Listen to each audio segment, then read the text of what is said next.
So I'm a novelist. I live in New Orleans, and I'm also a journalist.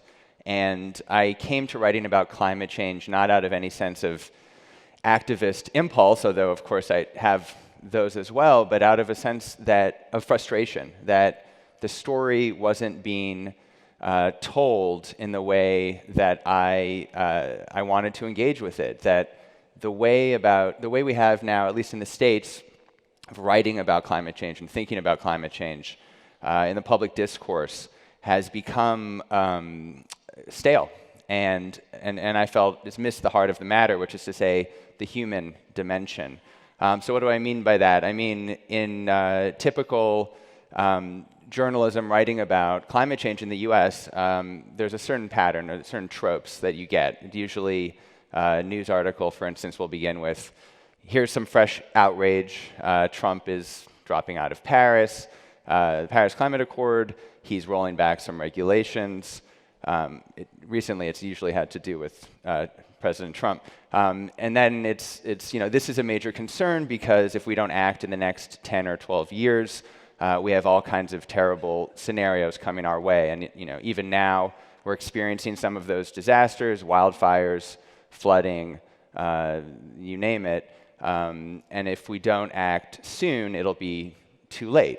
Now, all of that is true, and I don't take issue with any of it.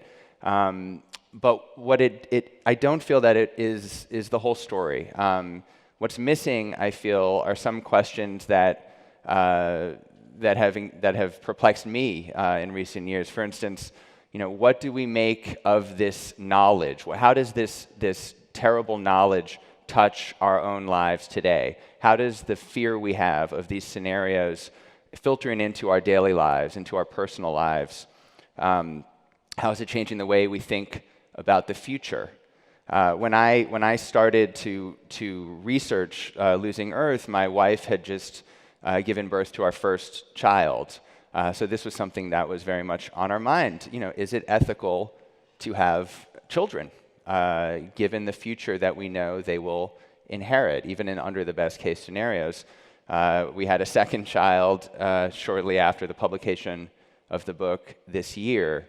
And I found, in fact, going around the US speaking about losing Earth, the first question that I tend to get is indeed from either young people or people who would like to be grandparents who say, I wish my children would have children of their own, but they're afraid to do so. So those are the kinds of questions that I wanted to write about, and to do so, perhaps counterintuitively, I chose to write about a period from 1979 to 1989, when these questions were first being posed.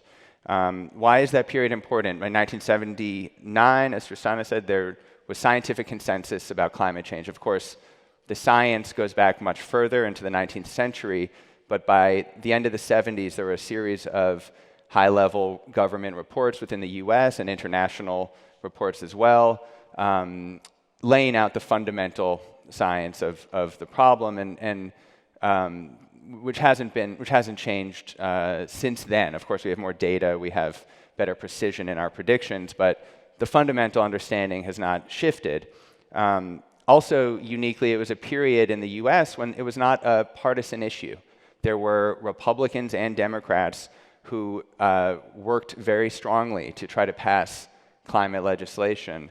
And perhaps most significantly, the oil and gas industry, which had been following the science since the 1950s and conducting its own experiments, had not yet coordinated behind a massive disinformation, propaganda, influence peddling campaign, as it began to do at the end of the decade. And of course, we know what's happened since, which is essentially total paralysis, at least in the US, of the political process. So I chose to focus on two people who I felt were the most responsible for bringing awareness to the issue and also pushing us as close as we've ever come to a meaningful solution. One is the NASA scientist James Hansen, who became the global face of climate science by the end of the decade. And the other is Rafe Pomerantz, an environmental activist who during the decade was essentially the only environmental activist in the US working on these issues. And he was the first one, as far as I know, to ask himself the question about the ethics of having a child. When he first discovered the problem in 1979, his wife was 7 months pregnant. So they went through 3 phases over the course of the decade in their efforts. The beginning of the decade was essentially, they thought that surely if we communicate the nature of this problem and the severity of it, politicians will act. So James Hansen started publishing major scientific reports warning of various worst-case scenarios. Rafe Pomerantz started to go around Washington and met with the highest offices of the land, including President Carter's science advisor, in an effort to get them to act. When that failed, they tried a strategy of public persuasion. They started to hold congressional hearings. Al Gore held one of the first hearings as a House member in 1980 in an effort to publicize the issue and hope that the public would move politicians to act. The third phase begins about halfway through the decade after the success of the ozone treaty, when all of a sudden, for the first time, we have a global environmental pact, and there is a model for a way to solve the climate crisis, a model that even Ronald Reagan's EPA administrator says, upon the signing of the Montreal Protocol, the Ozone Pact, he says, the next time we get together to do one of these, it will be for climate change.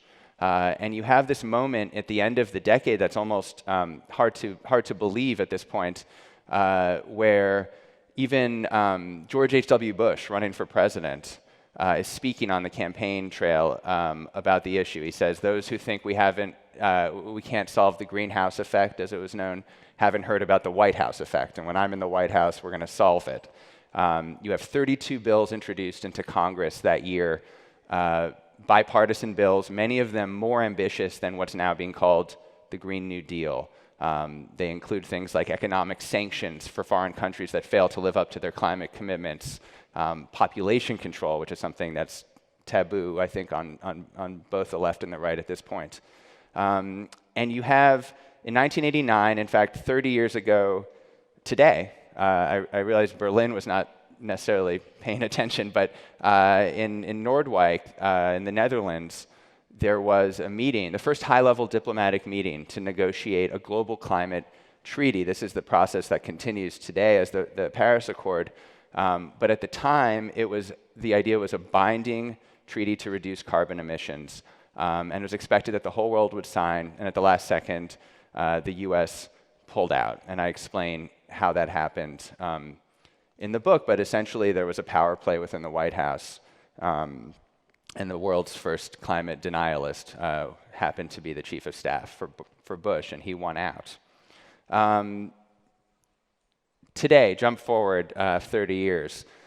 A major difference today from that period is that we have many solutions in hand. That's no longer a mystery.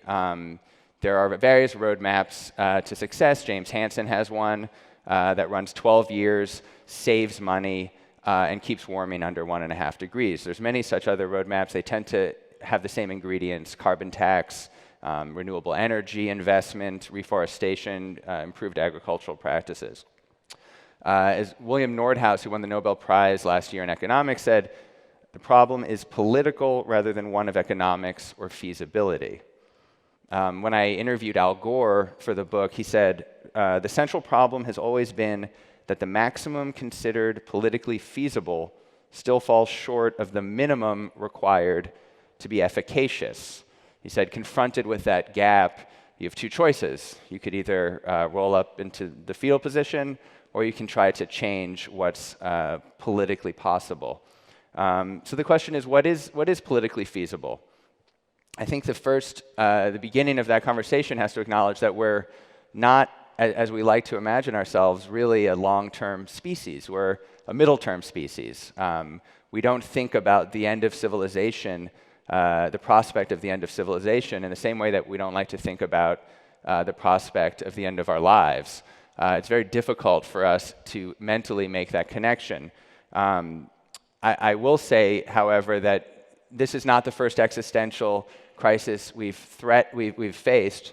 And in the past, at least looking at American history, when there has been major social change very rapidly, in the mind of the public, and that's attended by passage of major legislation, those fights have been accompanied by not just a rational argument to act, but a moral argument, an argument that says we're better than this, essentially.